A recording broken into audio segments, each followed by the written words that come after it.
আজ প্রথমেই আমি রাব্বুল আলামিনের দরবারে হাজারো লক্ষ কোটি শুকরিয়া জানাতে চাই। রাব্বুল আলামিনের অশেষ রহমতে আজ আমি আমার প্রিয় মাতৃভূমিতে ফিরে আসতে পেরেছি আপনাদের দোয়ায়। আপনাদের মাঝে প্রিয় ভাই বোনেরা, আমাদের এই প্রিয় মাতৃভূমি 1971 সালে লাখো শহীদের রক্তের বিনিময়ে অর্জিত হয়েছিল। ঠিক একইভাবে 75-এ আবার 7ই নভেম্বর আধিপত্যবাদীদের হাত থেকে রক্ষার জন্য সেদিন সিপাহী জনতার বিপ্লবের মাধ্যমে আধিপত্যবাদের হাত থেকে দেশকে রক্ষা করা হয়েছিল।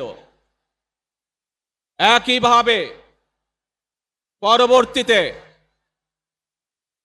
90-এ স্বৈরাচারের বিরুদ্ধে এদেশের জনগণ, এদেশের খেটে খাওয়া মানুষ তাদের গণতান্ত্রিক অধিকারকে ছিনিয়ে এনেছিল।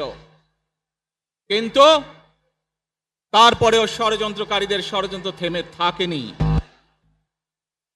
আমরা তারপর দেখেছি 2024 সালে, 71 সালে এই দেশের মানুষ যেমন স্বাধীনতা অর্জন করেছিল, 2024 সালে এদেশের ছাত্র জনতা সহ সর্বস্তরের মানুষ, কৃষক, শ্রমিক, গৃহবধূ, নারী, পুরুষ, মাদ্রাসার ছাত্র সহ দলমত নির্বিশেষে, শ্রেণী পেশা নির্বিশেষে সকল মানুষ সেদিন 2024 সালের 5ই আগস্ট এই দেশের স্বাধীনতা এবং সার্বভৌমত্বকে রক্ষা করেছিল।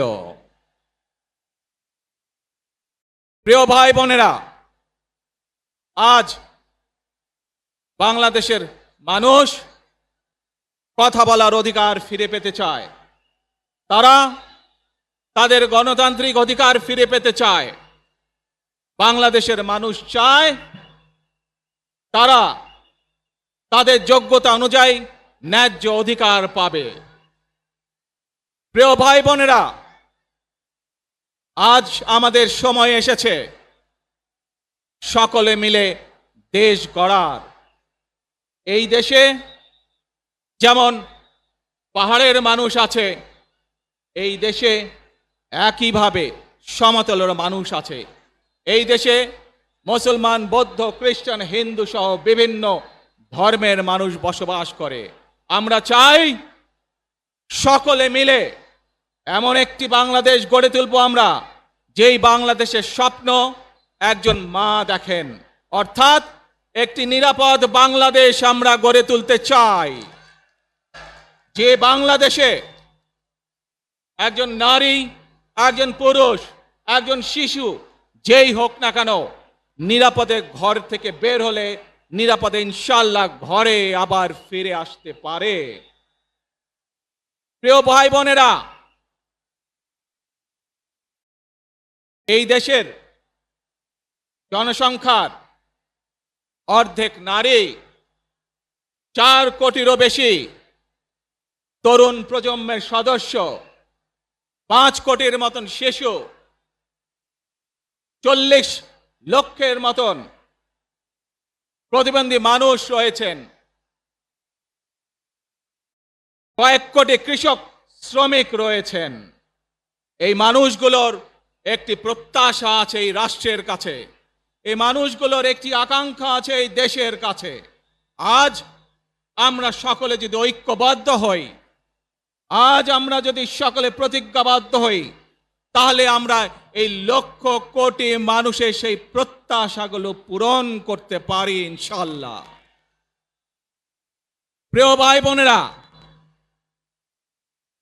71 সালে আমাদের শহীদরা নিজের জীবন উৎসর্গ করেছিলেন এই রকম একটি বাংলাদেশ গঠনের জন্য।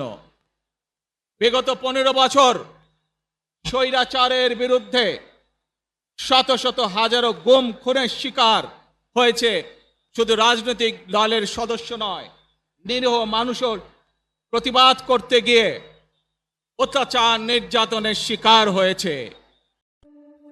Thank you.